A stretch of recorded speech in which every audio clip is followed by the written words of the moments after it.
জ্বালানি সংকট, বিদ্যুৎ সংকট, সার সংকট, দ্রব্যমূল্যের ঊর্ধ্বগতি, এগুলা নিয়ে আলোচনা করি। এগুলা আলোচনা করা পছন্দ না, শুধু লুকোচুরি। ভাই এগুলা তো সব আপনাদের সৃষ্টি না, এটা গ্লোবাল প্রবলেমের কারণে তৈরি হয়েছে। আমরা বুঝি না এগুলা, আমরা তো মানুষ। সংবিধান সংবিধান বললে, আমি সেদিনও বলেছি, সংবিধান বললে এখন বিরোধী দলও নাই, সরকারি দলও নাই, প্রধানমন্ত্রীও নাই, বিরোধী দলের নেতাও নাই। কোত্থেকে আসছে? কোন সংবিধানের বলে এটা আসছে? এটা ন্যাশনাল কনসেনসাসের বলে এসেছে। তো এক জায়গায় মানবো আর এক জায়গায় মানবো না, এটা তো সুবিধাবাদী মানসিকতা। আমরা ওইটা পছন্দ করি না, সমর্থন করি না, আমরা এর ঘোর বিরোধী। মানলে ন্যায্যটা সব জায়গায় মানতে হবে, যেটা জাতির প্রয়োজন। আমরা এই জন্যে সরকারি দলের প্রতি আহ্বান জানাবো, আসুন ভুল মানুষ করে, আমরাও করতে পারি। জাতি মনে করে স্পষ্টত আপনারা এগুলা ভুলের মধ্যে লিপ্ত আছেন, আপনারা এই ভুল থেকে বের হয়ে আসেন। প্রথমে গণভোটের গণরায়কে মেনে নিন, তার জন্য উপযুক্ত পদক্ষেপ নিন, আমরা আপনাদেরকে সহযোগিতা করব এটা বাস্তবায়নে।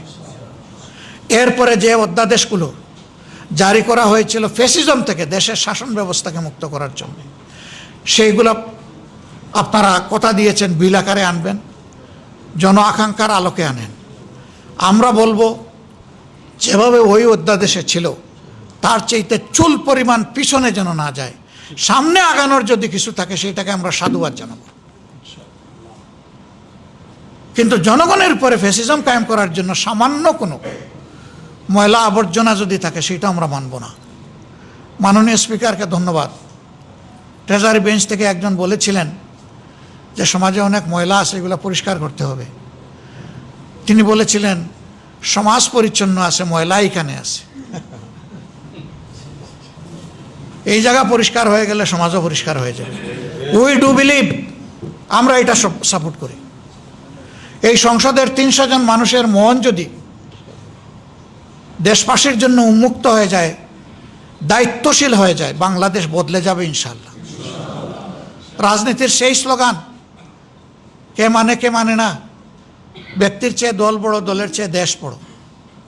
আর আমরা কার্যত দেখতে পাই দেশের চেয়ে দল বড়, দলের চেয়ে ব্যক্তি বড়। এই কার্যধারাকে, এই চরিত্রকে পাল্টাতে হবে। রাজনীতির এই সংস্কৃতি বাংলাদেশে ইনশাআল্লাহ চলতে দেওয়া হবে না। যেখানে এই সংস্কৃতির চর্চা চলবে সেখানেই আমরা প্রতিবাদ করব। এই জনগণের সাথে হয়ে, জনগণকে সাথে নিয়ে আমরা প্রতিবাদ করব ইনশাআল্লাহ। আসুন, সংকটকালে লুকোচুরি নয়, আমরা বারবার নোটিশ দিয়েছি, এই নোটিশগুলো আলোচনায় আসে না। জ্বালানি সংকট, বিদ্যুৎ সংকট, সার সংকট, দ্রব্যমূল্যের ঊর্ধ্বগতি, এগুলা নিয়ে আলোচনা করি। এগুলা আলোচনা করা পছন্দ না, শুধু লুকোচুরি। ভাই এগুলা তো সব আপনাদের সৃষ্টি না, এটা গ্লোবাল প্রবলেমের কারণে তৈরি হয়েছে। আমরা বুঝি না এগুলা, আমরা তো মানুষ।